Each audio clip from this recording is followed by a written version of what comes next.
Something's got to change, man, and maybe this is how.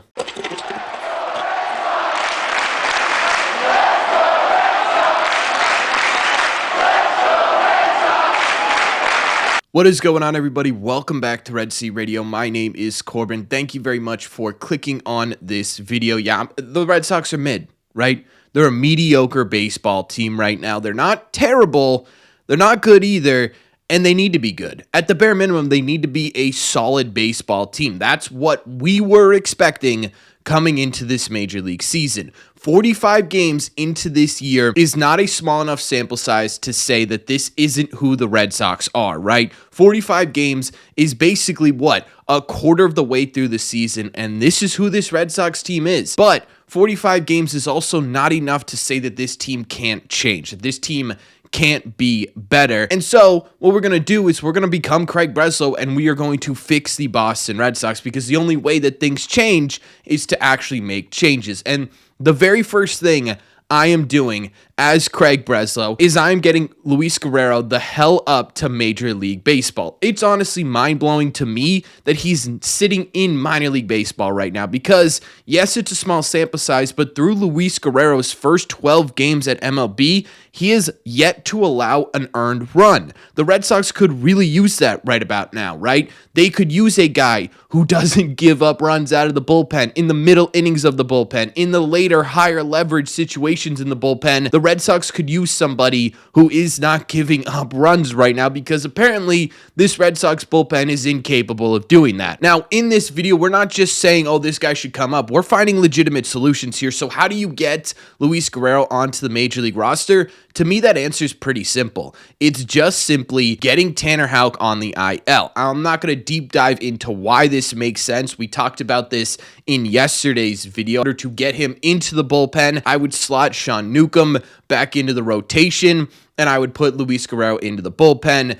At the bare minimum, what this gives you is a brand new look in the bullpen, right? In terms of Sean Newcomb, unfortunately, I think ultimately you end up DFAing him when Walker Buehler gets back by the end of this week. I think that makes the most sense. I know it sucks losing a guy like Sean Newcomb, who's been fairly solid for the Red Sox this year, but at the same point, you got Cooper Criswell, who probably ends up being a very similar pitcher to Newcomb, doing really well in minor league baseball right now. You've got Richard Fitz making legitimate steps forward, throwing bullpens again. You've also got Cutter Crawford. He's making steps forward in his progression back to Major League Baseball, so you've got some options in terms of arms that can cover in case things go awry after the DFA of Sean Newcomb. But ultimately, just simply to get Luis Guerrero into this bullpen, to me, makes a whole lot of sense. So, okay, you add in a guy to the bullpen. Your rotation should be perfectly fine, I think, especially with Buehler on the horizon here.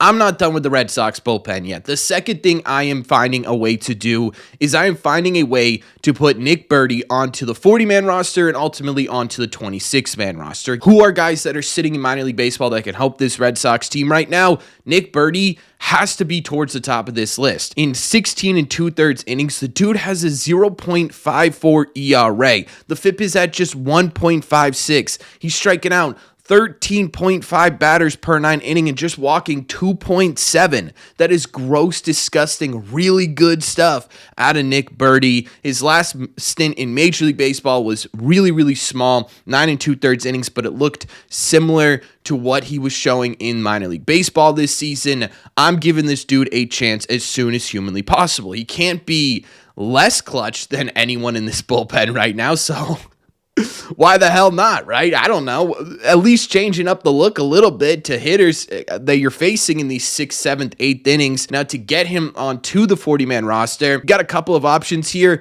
In my opinion, one of the easier ones is to transfer Masataka Yoshida to the 60-day IL. Let's be honest here, right? Masa's probably not coming back anytime soon. You can retroactive that date quite a bit, probably putting it all the way back to the beginning of the season. So putting him on the 60-day wouldn't even really affect his timeline all that much. To me, it makes sense, right? There's clearly no plans for him to start a rehab assignment within the near future. And then to put him on the 26-man roster, this is where things get a little bit complicated, but I do think there's an answer here. Garrett Whitlock and Greg Weiser, they both have options for minor league baseball. I'm kind of surprised Whitlock still has options, but I checked a few different sources and they all say he has options. I think I'm considering going that route. You take a look at Garrett Whitlock's peripherals, they look really good this season.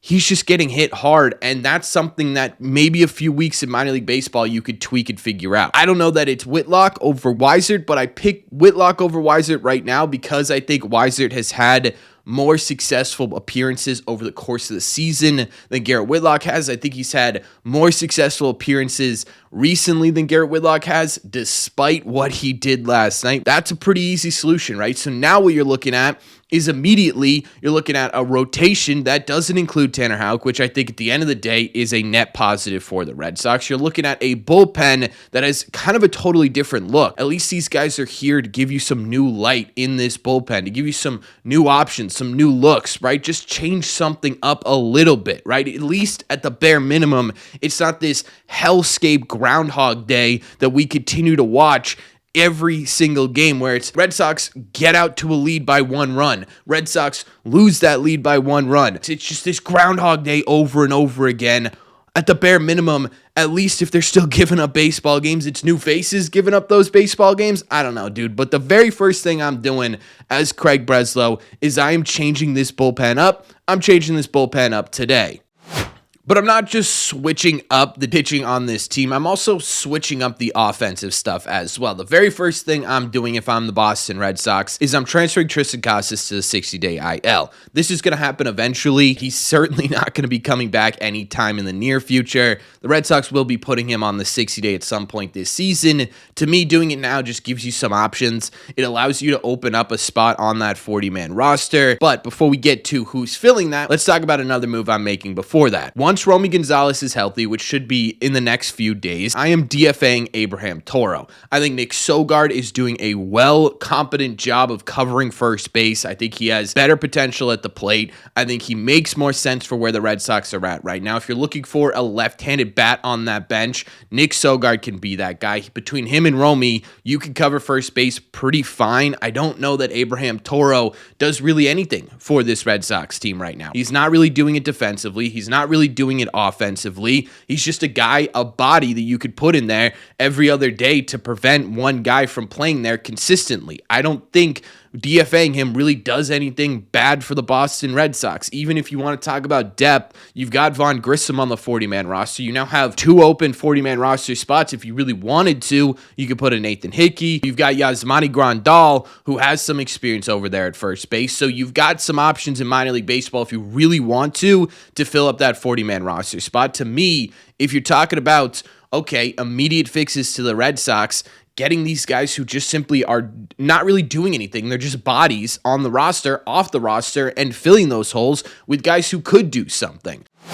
But let's go back to, now you've got 2 open 40-man roster spots. This should be as obvious as day, right? I mean, if you aren't using your 40-man roster spot to, at the bare minimum, put Roman Anthony and Marcelo Meyer onto the 40-man roster, I don't know what you're doing. And to be honest with you, if I'm Craig Breslow right now, I'm putting Tristan Casas on the 60-day. I'm getting Roman Anthony on the 40-man roster. I'm getting him a bus ticket to Boston to meet you back there, or I'm putting you on the next plane to Detroit and having you start tonight. I don't care that you're 20 years old. I don't care that it's going to make things complicated in the outfield. I don't care that he hasn't had an extra base hit in 14 days. He had one last night.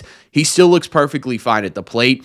I don't care that he's had a couple of minor injuries this season. This is the future of your team. This is a guy who you are planning on playing for the next 6, 7, hopefully longer amount of years. This is the number 1 prospect in baseball. You want to change something up. This is the way that you have to do it. And we've had conversations about why Roman Anthony needs to be on this team 100 different times. They're probably going to have it 100 other times. But if you want to change the landscape of the Boston Red Sox right now, you are putting Roman Anthony on this major league team. Now, in order to do that, I think the answer is option David Hamilton. I know it's kind of poor timing with how good he was last night, but you do have Romy that can cover the infield. You've got Nick Sogard who can cover the infield. Calling up Roman Anthony allows you to place, say, Don Rafaela as an infield backup, right? You have all these options to cover infield spots. Unfortunately, I just think David Hamilton's the odd man out. Even if it doesn't help your team win baseball games, which I think it will, right? I think you are putting your best lineup on the field every single day if Roman Anthony's included in it. But even if he struggles a bit and the Red Sox stayed this mediocre, just sort of boring baseball team,